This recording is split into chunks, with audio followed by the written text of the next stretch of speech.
Hi friends, అందరికీ welcome to ఎస్కూరి farms and fishing. ఇవాళ మన టాపిక్ ఏంటంటే అల్లూరి సుబ్రహ్మణ్యరాజు గారి ఇంటర్వ్యూలో 3వ భాగం అండి. చాలామంది వీడియోలు చూసి వెళ్ళిపోతున్నారు, లైక్ చేయట్లేదండి. చాలా దూరం వెళ్ళి నేను ఈ వీడియోలు సంగ్రహించానండి. దయచేసి ఈ వీడియో చూసిన వాళ్ళందరూ లైక్ చేయండి, షేర్ చేయండి. సబ్స్క్రిప్షన్ మొత్తమే లేదండి, చాలా తక్కువ ఉంది సబ్స్క్రిప్షన్ కూడా. దయచేసి సబ్స్క్రైబ్ చేసుకోండి ఫ్రెండ్స్. సబ్స్క్రైబ్ చేసుకొని వీడియోని అలాగే గంట సింబల్ కూడా యాక్టివేట్ చేసుకోండి. నేను పెట్టిన ఫస్ట్ వీడియో మీకు నోటిఫికేషన్ వస్తుంది, ఆటోమేటిక్గా మీరు వీడియోని చూడొచ్చు. ఈ పర్టికులర్ ఇంటర్వ్యూ చేయడానికి నేను చాలా దూరం వెళ్ళాను, చాలా కష్టపడ్డాను. సో మీకు కూడా సాధ్యమైనంత వరకు మంచి ఇన్ఫర్మేషన్ ఇస్తున్నానని అనుకుంటున్నాను. Thank you friends, thank you. సృష్టిలో అన్నిటికంటే గొప్ప విషయం పునరుత్పత్తి.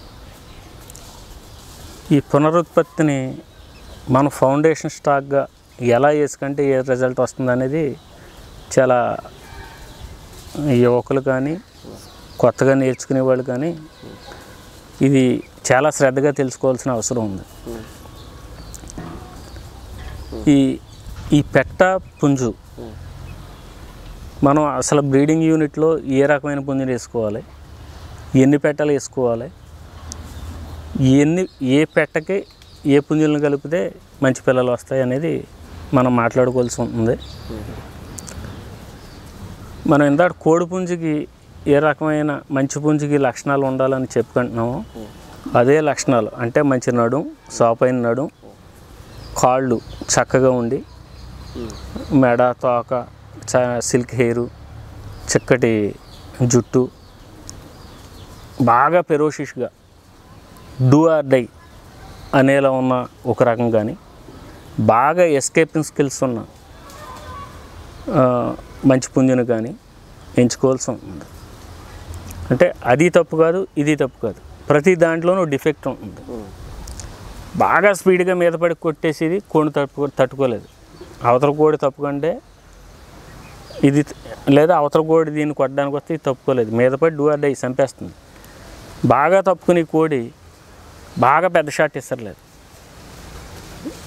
కానీ మనం ఈ రెండాటిలో దేనో దాన్ని ఇష్టపడతాం. నేనైతే డూ ఆర్ డై అన్నదాన్ని ఇష్టపడతాను. పరిగెట్టుకెళ్ళి నువ్వు కొట్టి చంపేలేదు, చచ్చిపో, అంతే, నా ఇష్టం. కొందరికి ఎస్కేపింగ్ స్కిల్స్ ఉండి తప్పుకొని కళాత్మకంగా పోట్లాడి వచ్చిన దాన్ని డిఫెన్స్ చేసుకుంటూ ఛాన్స్ రాగానే చంపేసిన కోడి అంటే చాలామందికి ఇష్టం.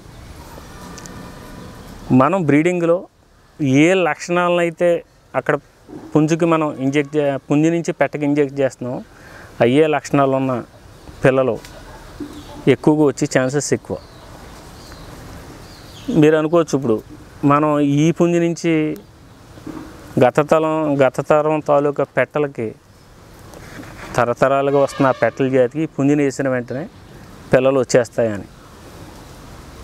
ఎక్కువ శాతం ఈ ఒక పెట్ట ఏం చేస్తుందంటే దాని తండ్రిని పిల్ల రూపంలో రిఫ్లెక్ట్ చేస్తుంది. పుంజి ఏం చేస్తుందంటే ఆ పెట్టకు పుట్టి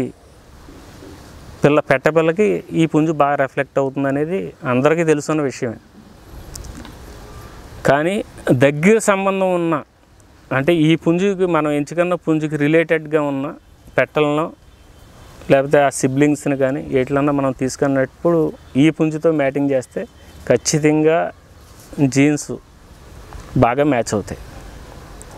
ఎలా ఉందంటే చాలామంది మానవ సంబంధాల దృష్టితోటి ఒక అపోహతోటి కోళ్ళని చూస్తాం. ఏమని, ఇది దాని పిల్ల, లేకపోతే ఈ పుంజుకి జతలో పుట్టింది, పిల్లలకి ఇన్బ్రీడ్ అయిపోయి అంగవైకల్యం ఏర్పడుతుంది. ఇది అసలు ఏర్పడకముందు తనకి ఒక అభిప్రాయం వచ్చేస్తుంది, ఇలా చేయించకూడదేమో అని మానవ సంబంధం దృష్ట్యా ఒక డౌట్ ఏర్పడుతుంది. మానవ జీన్స్ వేరు, పశుపక్షాదుల జీన్స్ వేరు. ఒక ఆఫ్రికా అడవిలో ఏనాటి నుంచో ఉన్న మృగరాజులు కానీ, ఏనాటి నుంచో ఉన్న గజరాజులు కానీ ఇవాళకి కూడా ఇన్బ్రీడ్ అవ్వకుండా ఇంతకాలం వేల సంవత్సరాల పాటు ఎలా రన్ అవుతున్నాయని మనం ఆలోచిస్తే ఇన్బ్రీడ్ అనేది ఎక్కడ కూడా ఆ డిఫెక్ట్స్ మనకు వాటిలో కనిపించవు. ఎందుకనంటే వాటి కలయిక ఆ బ్రీడ్లో ఉన్న అత్యంత శ్రేష్టమైన జంతువుతోటి ఆడ సంపర్కం చెందుతాయి. ఇక్కడ మనం అదే విధానాన్ని అనుసరించాలి.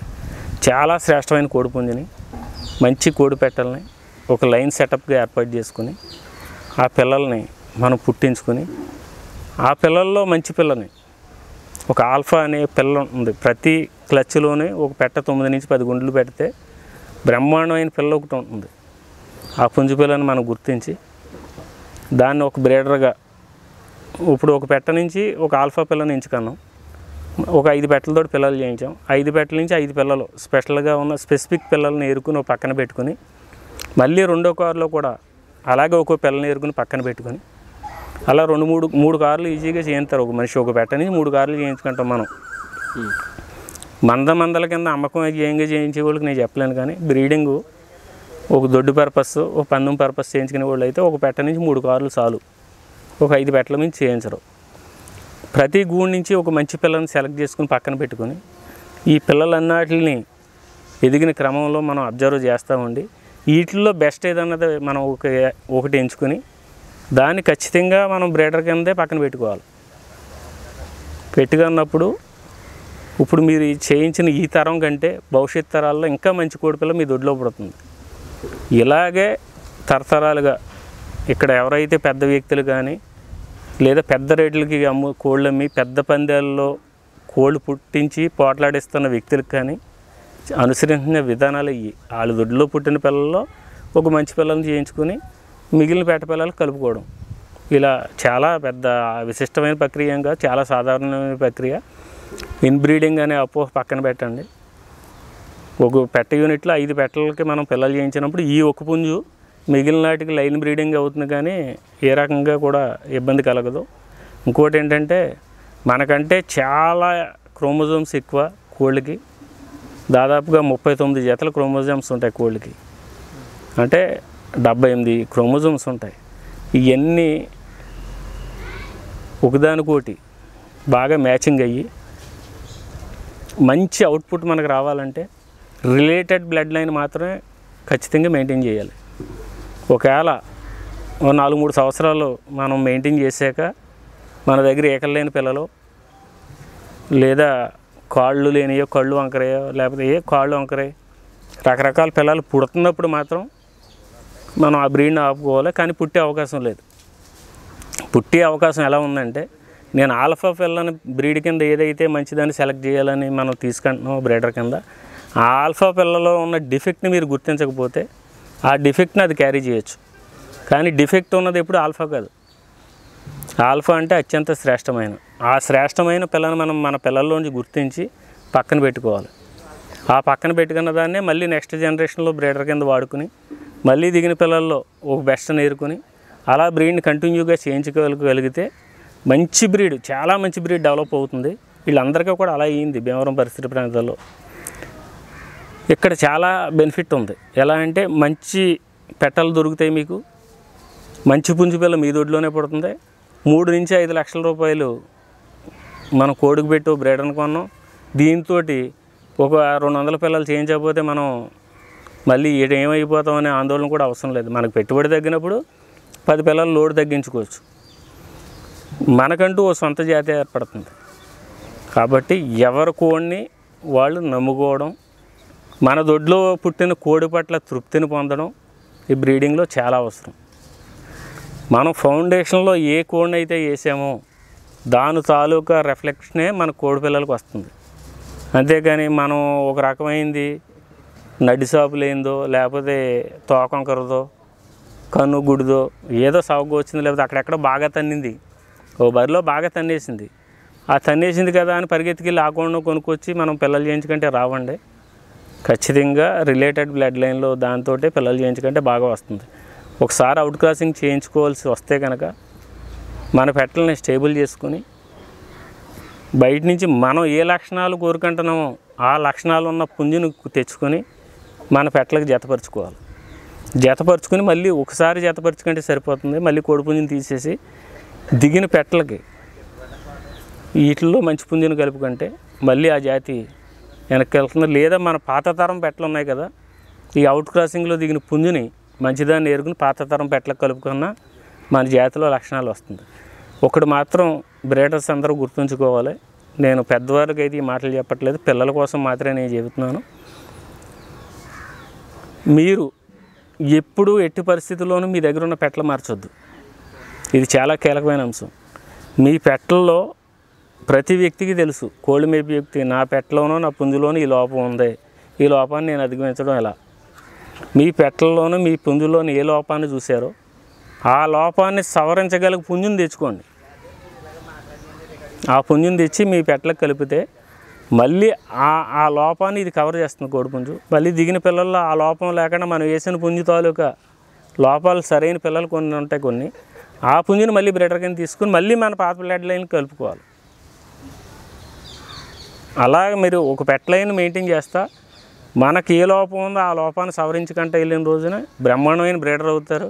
మీరే నలుగురు కోడిని ఇవ్వగలుగుతారు తప్ప కోడి కోసం వాళ్ళ వీళ్ళ దగ్గరికి పరుగులెట్టే పరిస్థితి అయితే ఉండదని నా అభిప్రాయం. ఖచ్చితంగా పందెం, అసలు పందెం వాసన బ్రీడింగ్ అన్నది వేరు. పందెం ఒక కోడి కొద్దిగా షేప్ అటు ఇటుగా ఉంది, బాగా పోట్లాడుతుంది, కోడి పందెం వేయగలను. లేదు మోటార్ సైకిల్ వేసుకుని నేను భీమవరం నుంచి ఉండి వెళ్తున్నాను, దారిలో కూరగాయల కోడి దగ్గర ఒక మంచి కోడిపుంజి ఉంది, నాకు నచ్చింది, నేను కొన్నాను. దాన్ని 5,000కో 10,000కో 20,000కో నేను పందెం వేసాను, బాగా పోట్లాడింది. అలా అని దీని పెట్టల మీద వేయలేము కదా. ఆ కోడి పందెం వేరు, బ్రీడింగ్ వేరు. మన దగ్గర ఉన్న పెట్టలకు దిగిన పిల్లలు కత్తిలేళ్ళను నడుపుతున్నాయి. ఈ కత్తులు వాడకంలోనూ పోట్లాడలోనూ లోపం ఉన్నప్పుడు ఈ లోపాన్ని సరిచేయగల కోడిపుంజుని మనం ఏ లోపం అయితే ఐడెంటిఫికేషన్ చేసామో ఆ లోపాన్ని ఫుల్ఫిల్ చేయగలిగిన కోడిని ఎంచుకుని మన కోడి దగ్గర బ్రీడింగ్ చేసుకోవాలి. జనరేషన్కి కొత్త తరం ఎప్పుడు అభివృద్ధి చెందుతూనే ఉంది. కాబట్టి ఎప్పుడూ కొత్త జనరేషన్లో ఉన్న పెట్టల్ని, మన పెట్టలకు దిగిన పిల్లల్ని, ఆటల పిల్లల్ని బెస్ట్ అని ఎదుక్కుంటూ ఉండాలి. 1947లో నా కోడి ఇడికాయలకి చంపేసింది అంటాడు ఒకడు. ఆ కోడిని ఈ ఫారం కోళ్ళు చంపేస్తాయి ఇప్పుడు, అర్థమైందండి. కాబట్టి కొత్త తరం కోళ్ళలో మనకి నచ్చిన లక్షణాలు ఉండి మన బ్రీడ్లో మన ఇంటికి పుట్టిన పెట్టపిల్లలను ఏరుకోవడం, ఆ పెట్టపిల్లల్లో ఏదైనా మనకు కావాల్సిన లోపం తగ్గింది అనుకున్నప్పుడు, ఇప్పుడు నడుము సాపు తగ్గింది, బాగా నడుము సాపు ఉండి బాగా పోట్లాడుతున్న కోడిని తెచ్చేసుకుని ఆ పెట్టపిల్లలకి మన పెట్టలకి, ఆ పుంజికి మన పెట్టలకి దిగిన పెట్టపిల్లల్లో మనం లోపాలు ఏదైతే సవరణ చేసామో ఆ సవరణ చేసిన పెట్టలని స్టేబుల్ చేసుకుని మళ్ళీ, అంటే అందులో 50% మన బ్లడ్ లైన్ ఉంది, మళ్ళీ మంచి బ్రీడర్ దీంతో మళ్ళీ వాటికి పిల్లలు చేయించుకుంటే ఆ లోపం సవరణ అయిపోతుంది. మళ్ళీ కొంతకాలానికి ఏదో లోపం చూసాం, ఆ లోపాన్ని ఫుల్ఫిల్ చేసుకోవాలి. ఇప్పుడు అంతే, కోడి ఎక్కడో అద్భుతం జరిగిపోతానికి 100 కోళ్ళు చేయించినప్పుడు కోడి అద్భుతంగా పోట్లాడుతుంది. మిగిలిన 80% అబోవ్ నార్మల్గానో పోట్లాడతాయి. మరీ కొన్ని ఉంటాయి, డిఫెక్ట్స్ ఉంటాయి. ఫస్ట్ మనం తెలుసుకోవాల్సింది డిఫెక్ట్ని మాత్రం ఎట్టి పరిస్థితుల్లోనూ బ్రీడర్ కింద చేసుకోకూడదు. డిఫెక్ట్ని క్యారీ చేస్తున్న పెట్టల్ని మనం ఎప్పటికప్పుడు కోసేసుకోవాలి.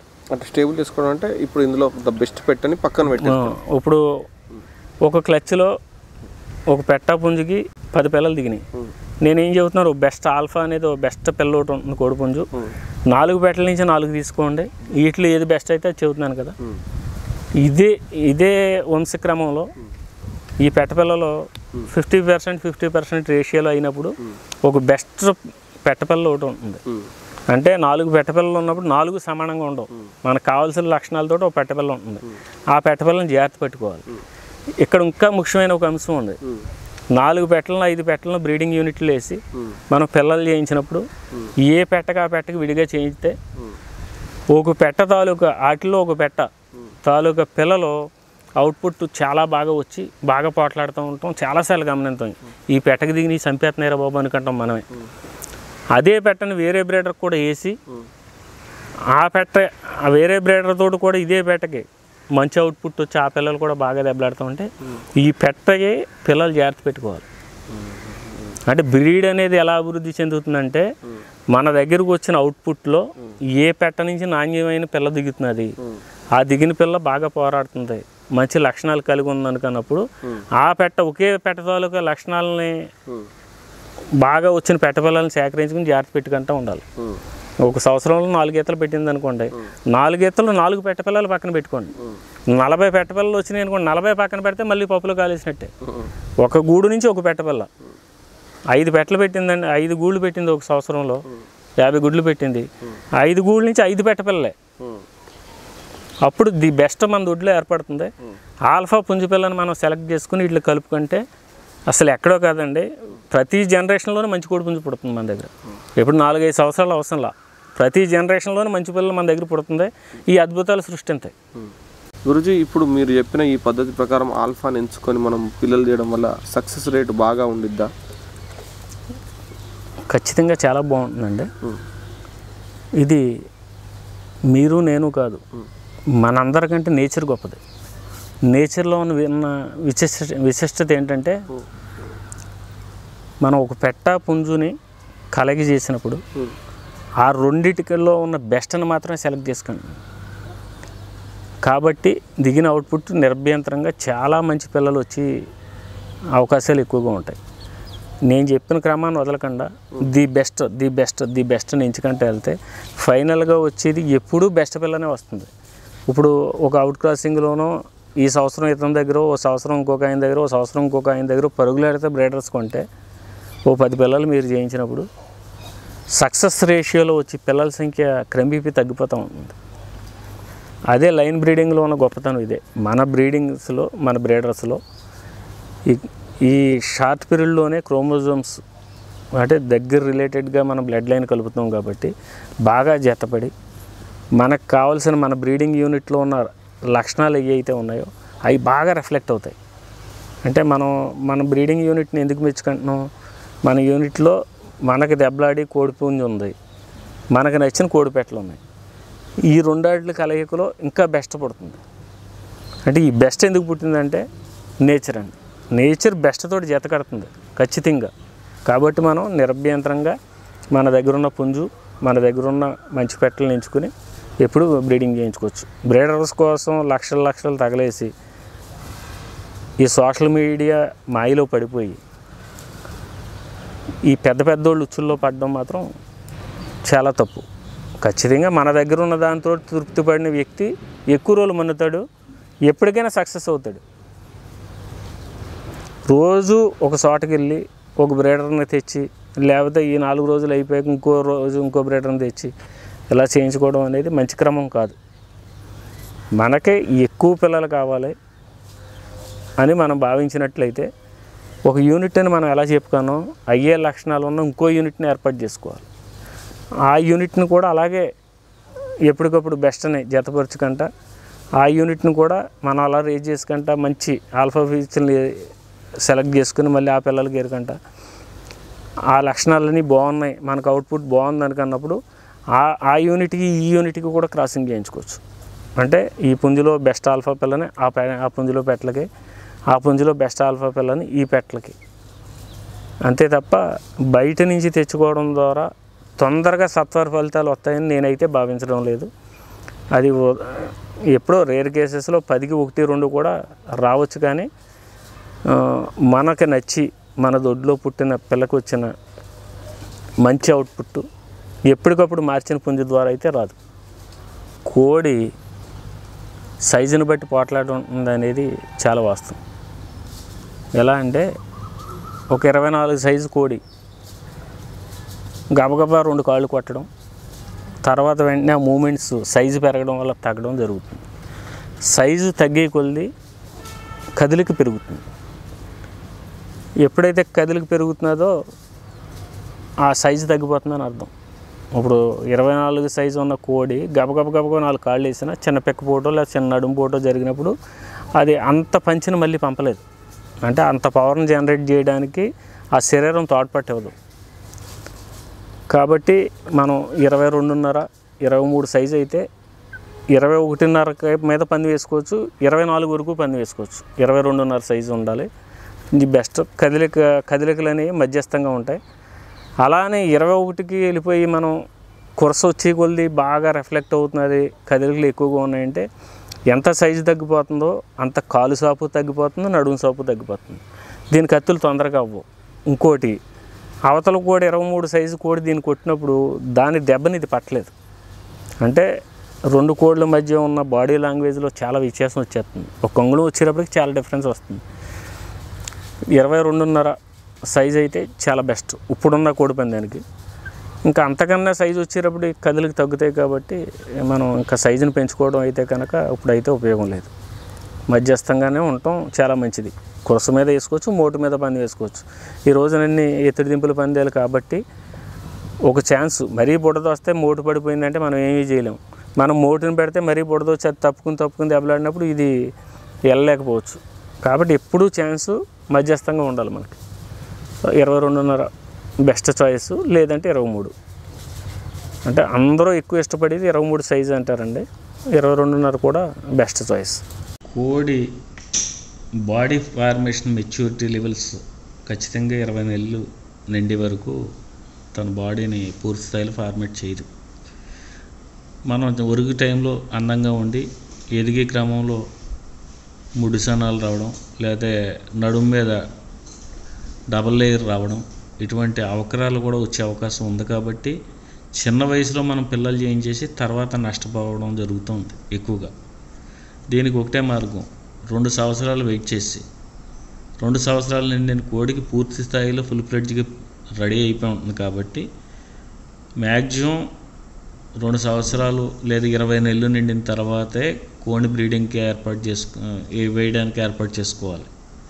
అదేవిధంగా పెట్టల్లో కూడా ఒక సంవత్సరన్నర 2 సంవత్సరాలు కాలంలో నిండిన పెట్టలను మాత్రమే బ్రీడింగ్కి ఉపయోగించకంటే ఈ లోపాలు ఏవైతే డిఫెక్ట్స్ ఉన్నాయో అవన్నీ బహిర్గతం అయిపోయి ఏ లోపం లేదన్న మనం భావించిన పెట్టలని ఆ 2 సంవత్సరాలు నిండిన పుంజుతో మనం బ్రీడింగ్ చేయించుకోవడం, తద్వారా ఉత్తమ ఫలితాలను ఎక్కువ పొందడానికి అవకాశం ఉంటుంది.